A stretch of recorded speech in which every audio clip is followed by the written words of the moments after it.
Passage, not all of you will survive. Wink. Come down here, around Andros Island. We'll be going to visit Port Lockroy. We do not go on land. Okay, we're too big of a ship to do that. ADA regulations are we must be under 500 total souls to go ashore. We are too big. Day one, we gotta get to about here. Day two, we go through the Brandfield Strait. This is great for whales. Day three is Deception Island, coming up here, King George Island. Day four, Elephant Island and Shackleton. We go up. Two very important events that I'm involved with. Number one, when we come down here, at the very first time we see Andros Island, no matter what time of day that is, I'm going to be doing what's called the Shackleton Shuffle. Has anybody heard of this before? You've heard? Excellent. The Shackleton Shuffle started back in 2022 when I noticed people were not going outside.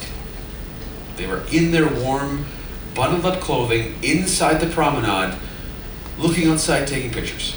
And I said, this will not do, so I went and I changed into my brightest Hawaiian shirt, put on my University of Alberta alumni basketball shorts. I was the basketball photographer, I wasn't on the team.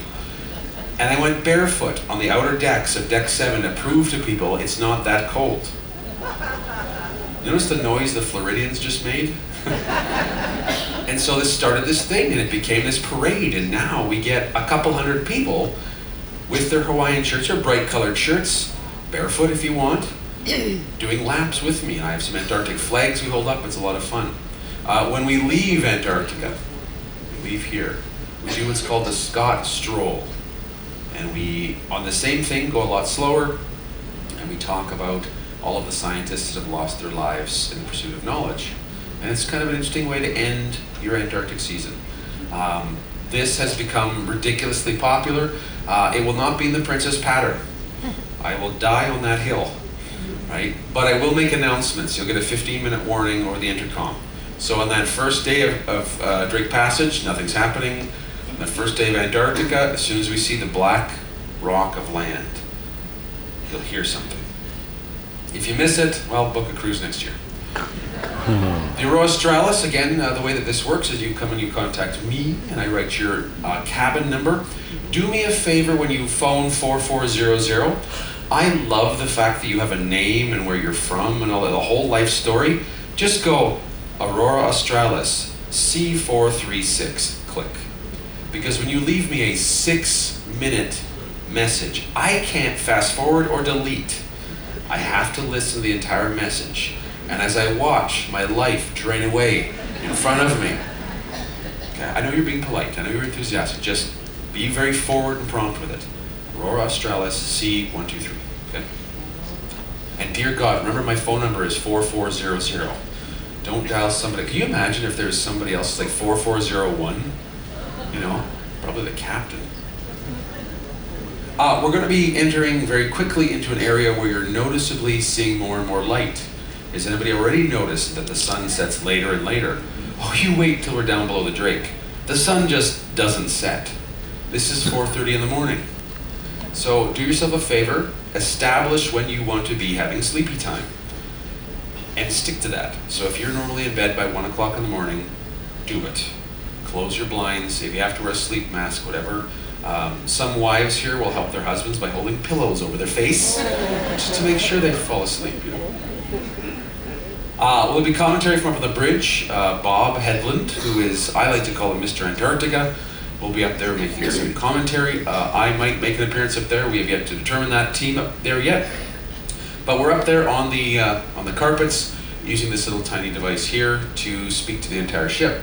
While we're in Antarctica, if you want to hear the bridge commentary, you have to either be in the outer decks or in your cabin with the bridge cam TV channel on. Otherwise, silence. This is our view from the bridge, looking out. And we go through, this is Wilhelmina Bay, going in there. We get close to some of the bases. This is one of the Chilean bases. Oftentimes we will stop outside these bases. Captain or one of the officers will sort through a collection of flags. We'll go out on the wing and hold their respective flag up. And they come out like little minions, they wave at us, it's wonderful. There's penguins. This is me shooting with my cell phone through some glass on the bridge. There's those chin-strapped penguins. Lots of them. You will be so sick of penguins and humpback whales by the time this cruise is over. I know it's hard to believe. Will we see any icebergs? No. Enjoy the rest of your cruise, folks. No, I'm kidding. We'll see lots. We will see lots. We will see icebergs that are multiple sizes of this ship. Keep in mind, when you see a floating piece of ice, roughly speaking, the density of freshwater ice is about 80% of saltwater. So you're only seeing 20% above the waterline. It is the tip of the iceberg, right? There's a lot more down below. So when we get close to the icebergs, the captain will use an ice captain, whose entire job it is to look down the side of the ship and monitor where the different pieces of ice are coming towards us. There's a certain movie that James Cameron directed. It's bad luck to say the name of it. You know this movie? Right? Where the two of them could have fit on the door, but Rose was a jerk. You know? Where they dropped diamonds in the water. Right? Can't say the T word, it's bad luck. That was an incident where the shoulders of an iceberg, the sharp edges of an iceberg, opened the side of that ship like a can opener. We won't be doing that. We may encounter ice, we may even make contact with ice, smaller pieces of ice, but it is something that's part of our normal protocols, and we do it slowly, and to be honest, we oftentimes use bubbles to push big chunks of ice away. So, big picture, small picture, this is a bit of a review from last class, if you weren't here. We have in here the Drake Passage, okay? Everything south of Ushuaia, Cape Horn, in here is Drake Passage. Our rough path will look like this. We are getting into here now. We're almost in the Strait of Magellan. There's a north-south version and an east-west version. That'll be very smooth, and there we go to Punta Arenas. We come around here, it'll be rough again in the Pacific. We then go into the Beagle Channel, to Ushuaia. We're gonna be going past Cape Horn at night. Some of you were a little disappointed that we're going past Cape Horn at night. In fact, you expected there to be a rounding of the horn, as if ships do donuts around the horn. I don't know what kind of beer you've been drinking, but switch brands, because rounding the horn means you sail past the horn far enough that you can look at it over the round of your shoulder. Rounding the horn, going past the horn. So we very much round Cape Horn. We do it on our left side, which means when we go past Cape Horn, you are entitled to wear a sailor's silver earring in your left earlobe, right? And if you're ever at a dinner with a captain, to put your left elbow up on the table and have because the captain will recognize that. He'll ask you, when did you round the horn? It's amazing. We then go down across the Drake Passage. We do Antarctic things. We then go north across the Drake Passage. Not again! And we go to Isla Pinguino. And again, there's a little bit of cultural sensitivity with going to Stanley.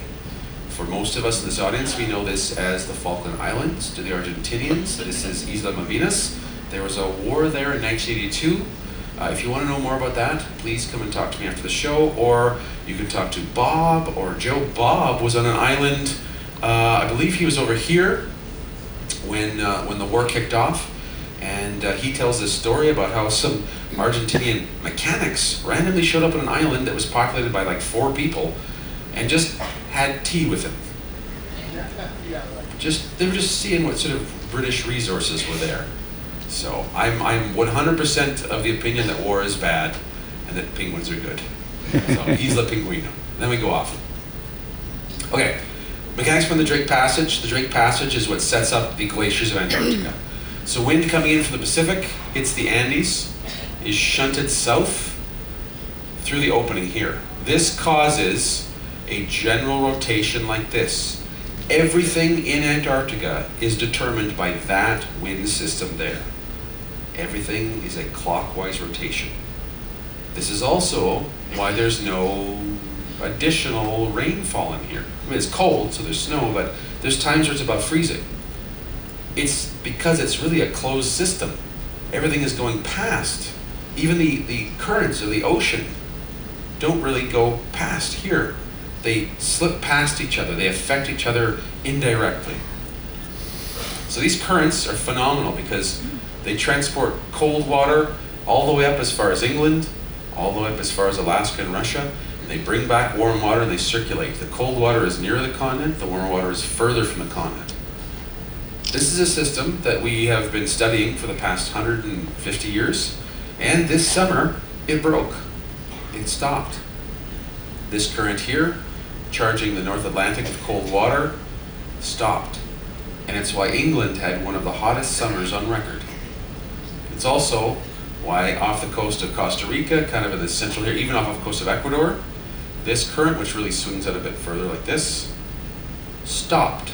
So what's happening? I don't know. If I did, I'd have 5 Nobel Peace Prizes. Some of our best estimates are that as the planet is experiencing shifting patterns of climate, energy is moving around the planet in different ways. Eventually, equilibrium will be found, and there'll be new established current patterns, whether we like it or not. What can we do about it? Well, go to the Effie store and buy as many diamonds as you can. It's the only solution. No. Honestly, I think the best solution for you in your life with what you're doing is to try to find something you care about. When I taught environmental science as a high school teacher, and my brief stint at the University of Alberta, I learned right away that there's doom and gloom in this stuff. It's easy to feel bad. The glaciers are shrinking, Antarctica's going away. Oh, there isn't even Wi-Fi. Oh! And if you do that, you shut off the creative part of people's minds. You shut off the connection between brain and heart. So, if the problem is this big, don't solve it or address it at this level. Make it smaller. Make it smaller. So the Antarctic Ambassador Program, remember those 2 penguins that were up there, or 3 penguins I think, the logo? This is a way that we are doing this. We are showing you little bits and pieces of Antarctica, hoping that you fall in love with Antarctica, that you take that home and you share it. You are our agents of propaganda, saying, wow, Antarctica is fantastic, penguins are great, whales are wonderful. The Jello is great too, the red's the best. People who love things form sustainable relationships with them, and then whatever happens from there is up to you. Maybe all you do is you inspire one of your kids or your grandkids or a neighbor's kid or something like that to become a marine biologist, and maybe in 20 years they come up with some sort of a solution to a problem. Maybe you're, I don't know, Jeff Bezos, and you take all of the Amazon rubber duck money I've been sending him and you invest in a research vessel. Whatever it is you can do. Make the problem small enough so that you can do something about it in a way that doesn't stress you out. It's okay. It's all right. When we look at the geography of Antarctica, there's 3 sections. There's East Antarctica, there's West Antarctica. They're separated by the Transantarctic Mountains here. And there's also the peninsula, the Banana Belt. We visit right here. We do see mainland Antarctica. How close to it yet? About 50 feet. If 50 feet is not close enough for you, I would recommend spending, about $22,000 and joining one of the expedition ships so that for about 3 hours you can go, yeah. Other than that, it's the same cruise, really. This mountain range is quite a vicious mountain range. A lot of Antarctic exploration would start here at the Weddell Sea and come in. This is where Shackleton came in. There's also the Ross Sea entrance here. There's Mount Terror and Mount Erebus in here. Wonderful stuff. Actual South Pole is right there. Now I'm talking about north, south, east, west here with Antarctica, which doesn't make sense because everything's south. So what the folks, the British Antarctic Survey and those involved have done is they've said, let's make this line north. Greenwich Mean Line, right? The prime meridian right there. That becomes north. Everything is east with south from there. Which means that if you want to go north to Ushuaia in Argentina, you actually have to go west. If you want to go to Australia, you have to go east. If you want to go to Hawaii, you go south. Makes no sense. But when your reference is Antarctica, when you're here, this is what you do. The ice extent, everything on land except for 0.1% of the coast is covered in thick glacial ice. There's floating ice, there's permanent pack ice, in the Ross Sea and the Weddell Sea, and then there's transitional ice that comes out. This is how much the difference is between summertime and wintertime ice. It really goes back and forth. I like to think of the continent in terms of its ice flows as breathing. It's almost organic in that sense. If we take Antarctica, we can see a few of the mountains. Here's the transcontinental mountain range, the transantarctic mountain range there. We can see a few volcanoes poking through. There is the peninsula where we're going. If we take that ice away, we can see that it is very, very volcanic. Look at the size of these volcanoes in here. Right? Some of the oldest ice we pull out from here. We can get back to 2.8 million years of climatic data. We're still processing that sort of stuff. Very cool stuff. So, weather. What does Bob say? Weather. There will be a lot of it. Thank you. We come across here and we're getting these sort of swirling storms. These are all hurricanes. We try to go in between them as best we can. This is a tough ship and we have an ice captain. He'll do just fine. Okay, come down into here. A lot of this weather will curve down around. This is a circular wheel. Sometimes these hurricanes can do complete laps around the continent over and over and over again. Here's one of the ice cores that they bring up, and it's just basically a remodified version of an oil drilling core sample machine that drills them. They bring them up, they catalog them, and they slice into the ice, and they dissolve the bubbles and all the gases that are in there into solution, and they study them for their isotopes. The older something is, oh, that was fun. Hey, we all saw that, right? Yeah. Okay, good. Because I wonder if I only see that, if I need more magnesium in my diet or something. But the chemicals that are in there, the isotopic sort of breakdown, as a element sits through time, it'll go from unstable versions of itself to more stable versions of itself. You may have heard of carbon dating, right? You know, you can test how old something is by the carbon dating information. Well, you can do that with this stuff too. And it's also a record of storms that have come through. So what is in the atmosphere for gases? What sort of pollen grains are in there? What kind of dust? Every major volcanic eruption, every major impact of meteors will be recorded in these ice cores. And we get things like this. So this is the short record. This is the 800,000 year record. We're pushing this again back to 2.8 million years.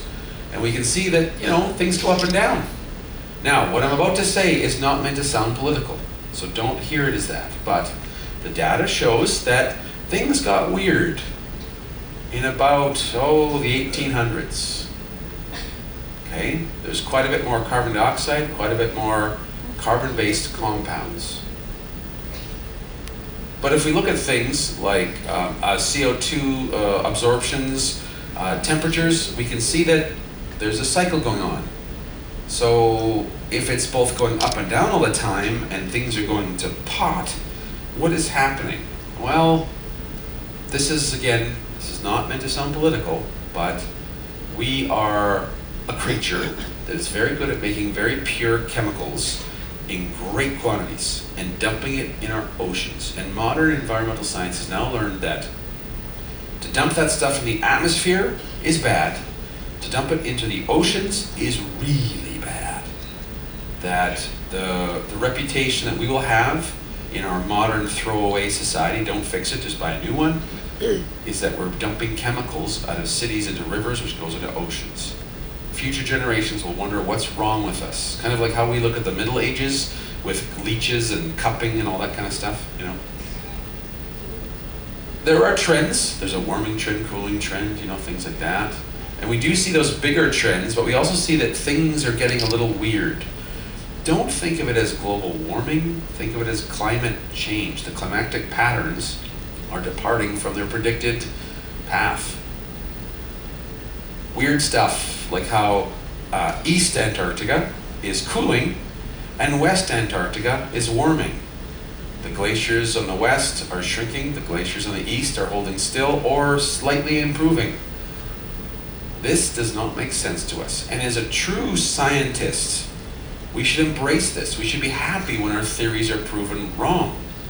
The entire scientific method is about getting a data set, making sense of it, creating a tool, hopefully not you, right? Creating a tool, And then if new data comes along, better data comes along, you revise the tool. You abandon the old theories for the new stuff without ego. That's where a lot of scientists trip up. They would love to sell you their textbook, they'd love to sell you their programs, they want to have a statue.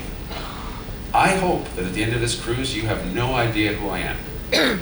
But I hope that you remember penguins, whales, birds, ice, and you take those attitudes home with you. I'm not important. It's not about me. It's about we. So this is a funny one. We're looking at a chart that's possibly the most confusing. This is the amount of ice that is lost. So the lower this goes, the more ice is being lost. Antarctica is losing ice on record now. Unbelievable amounts of ice coming off of the Weddell Sea and the Ross, flowing out glacier flows. So on the one hand, the glaciers are shrinking. On the other hand, they're flowing very, very fast. That's what's happening. They're leaving. If you've been to Alaska, to Juneau, there's the Mendenhall Glacier. I remember when the Mendenhall Glacier was a full hand on the lake. Now it's a pinky. This past summer, maybe the last summer, that the Mendenhall Glacier is touching the lake. It's crazy stuff. A lot of this has to do in Antarctica with warmer water coming down around and underneath the glaciers, causing instability. So this is ice up top here, okay? There's what they call tab glaciers. This is when a massive tongue of ice extends out onto the ocean and breaks as one giant sheet. Not a lumpy bit, but one flat top sheet. This is one of the only places on the planet you can find these flat top glaciers. They look like a, you know when you go to Safeway and you buy those cheap wedding cakes, you know, the flat top cakes, right? So this is talking about sort of geologic formations and flow. And it's funny, you see the fastest moving glaciers right on the coasts where it's warmer, okay? Lubricated by plastic deformative flow. If you're interested in that sort of stuff, come and talk to me afterwards. We'll get into Reynolds numbers and all that kind of stuff. But we're seeing that ice is evacuating kind of in 3, maybe 4 main spots. So where are the glaciers? In this photograph, can you show me any glaciers? Well, I mean, there's a lot of white stuff. Are those glaciers? I don't know, I just work here. Let's take a closer look. Okay, here we go. Can you see the glaciers now? Well, I know that this here, this is a cornice, right? If you go hiking below that, you're in the avalanche zone, you get a free Darwin Award. But are these glaciers? Let's look at this one. Let's zoom in. There's a feature here that's unique. Can you see the wrinkles? If you look for the wrinkles, you can learn a lot about glaciers. Glaciers, the term glacier means flowing ice. It's a moving thing. Glaciers that hold still are not glaciers. They're ice deposits, they're ice fields. They need to be moving. So as they come down around the terrain, those bumps and lumps and valleys and knobs and all that kind of stuff cause the ice to get fissured, crack. So whenever you see cracks like that, it implies movement. If it goes over a bump that's convex, sticks out, it'll create a frown. If it goes over a bump that's concave, sticks in, it'll create a smile. So smiles and frowns.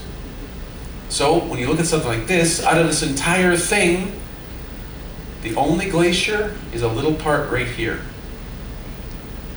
And sometimes I try to explain that to folks out on deck. I mean, if you're going to take a photo, try to take it with people in front.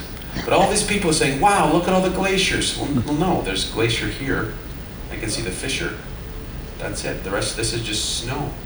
Snow that must pack up until it crushes down to 14.2 pounds per square inch. That turns it into ice.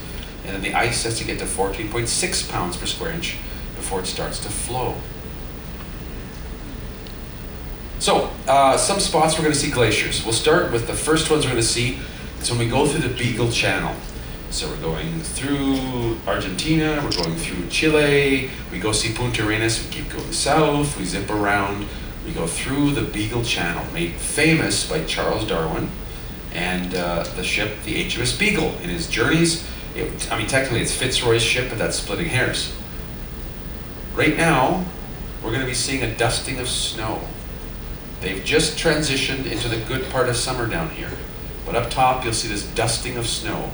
And because I'm a chubby kid, I think of those, you know those powdered donuts you eat at farmers markets? Yeah. Can you see the glacier here?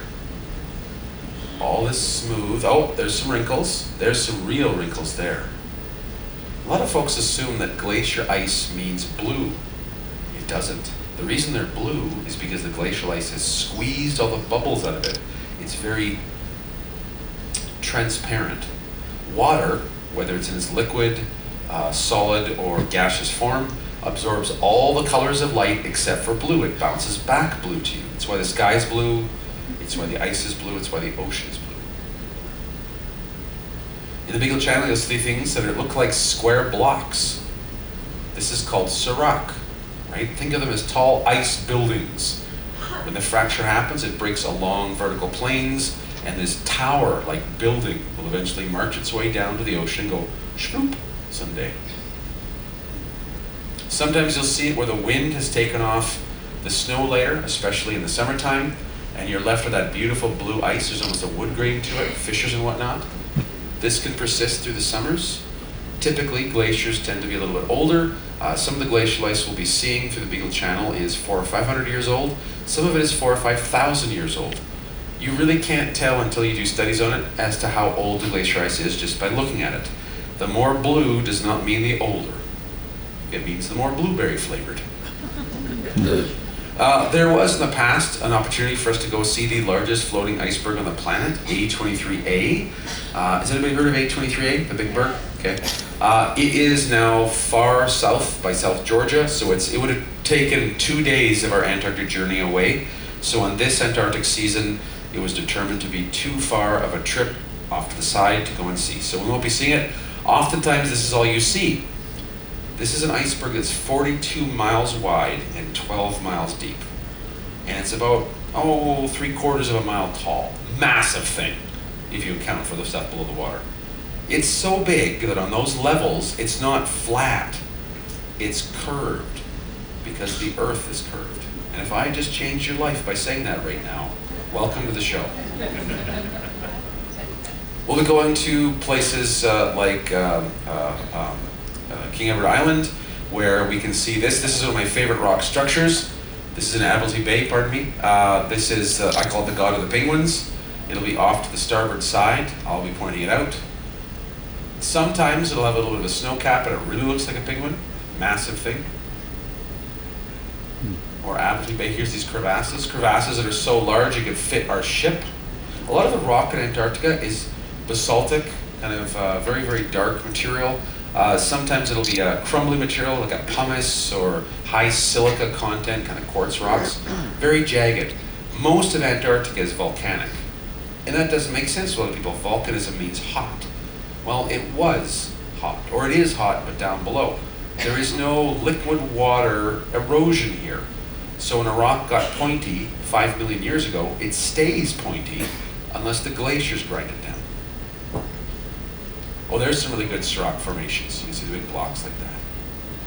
Now you're going to be seeing glacial ice that is the color of blue that is unbelievable. Like you look at it, you go, wow.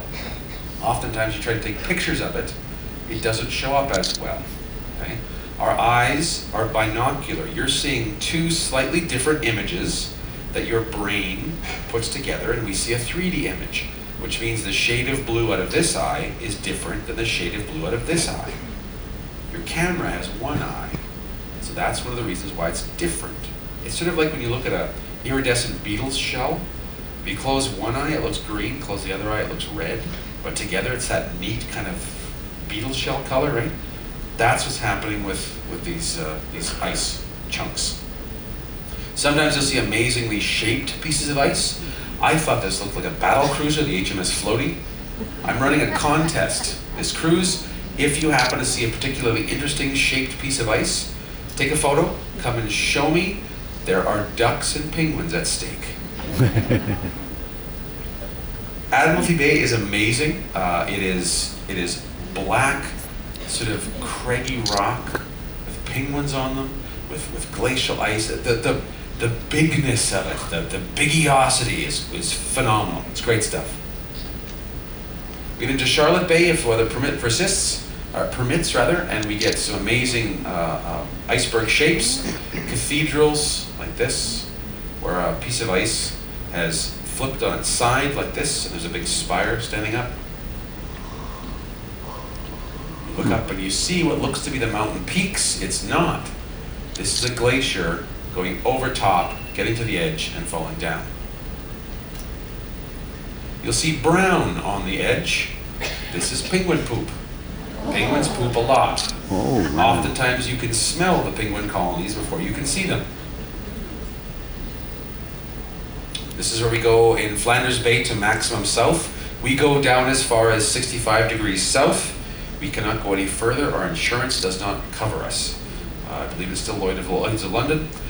We don't get to the Antarctic Circle. That's at 66, 66.3, depending on the year. We can see it though. So before you get to the horizon, you can see maximum south. And these sort of blades here, it's a very famous series of rock projections that Shackleton's crew came and photographed. You can oftentimes see faces in the ice. Sort of there's this sad little frown here, right, of this lump. Sometimes when you're looking at it, you lose the ability to see true colors. Oftentimes people talk about seeing a green line along the edges. What's happening is you're looking at something so bright, it's burning out the color receptors in your eyes. Okay, so if you're staring and staring and staring and staring at this ice and this glacier material that's reflecting lots of UV light, remember that the ozone layer is thinner down there, so the light is much brighter. Okay? Make sure you spend some time looking away from the ice. What I like to do is for every hour that I'm out there watching the ice, I spend 5 minutes with my eyes closed, usually with some sort of a beverage in my hand, relaxing, and then I do that. You may see me with I call it my bug vision. There are these goggles that have kind of a metallic coating on them. They're also polarized. It's so my eyes don't get scratchy. Here I am, my very first trip down to Antarctica at maximum south, and I brought the True South flag. And to betray how excited I was, I displayed it upside down, which is great. But if you're in Canada on the other side of the planet, it's right side up. But we'll get into that. If you want to borrow one of my flags, I have for the Shackleton Shuffle, I have this flag, and I have a different flag with the map of Antarctica on it. Go ahead, just bring them back. That's fine. Some people complain about how dirty the glaciers are. This is not dirt. This is rock that the glacier has pulverized, picked up, and carried on its back for hundreds of miles. And it's finally spitting it out at the ocean. If anything, it's saying, mountain, go away. So it's kind of a cool thing. This is when we get to Deception Island. This is a big ring island in the middle. This is Neptune's Bellows. We used to go in there. Captain Todd McBain, our other ice pilot, our ice captain rather, would take us in there. This was the last major ship to go in there. And then they decided that it was a little bit risky in terms of the backup we get from the Chilean or the Argentinian Navy, and so we don't, but we go very close to it. The reason why Neptune's Bellows is so dangerous is that the entire left side up to about here is only about 15 feet deep. Looks real promising. This is the safe spot. We'll go see the Needles. This is Bailey's Head Point. All of this sort of stuff will be pointed out to you by Bob or whoever's up on the bridge over the narration. Don't worry, you don't have to take notes. There's no test at the end. This one has fallen down now. Oh. So these two are the ones left. And look, penguins. Here's some of the beautiful chunks of ice, the cathedral ice. I'm a rock nerd, so this looks like tourmaline to me. I have a tourmaline crystal. Is anybody else a rock nerd? Any rock hounds out there? Awesome. Do you see the penguins? It's hard to find the little tiny bits of pepper, so look for their poop. Look for their poop. There must be a Taco Bell around here somewhere. That's the way to do that sort of stuff. It's beautiful stuff. I would encourage you to find a good spot out on the open decks or on your balcony or up on 14 or even 15 and just camp out. Order a hot chocolate. Stare out at the ice. Let it just come to you. Lean into the sort of emotions you get when you look at this sort of stuff. Maybe it's mama duck with babies. You know. eventually will leave, and Antarctica will drift off into the horizon. And that's when we do that Scott stroll, where I start talking about the cost of all this mapping and information and statistics and numbers. All of the people that died. There was a lady in 2017 that died. She was attacked by a leopard seal. So if you like this sort of stuff, if you want to know more, if I didn't cover the part of glacier geology you were hoping to, come and talk to me, ask me a question.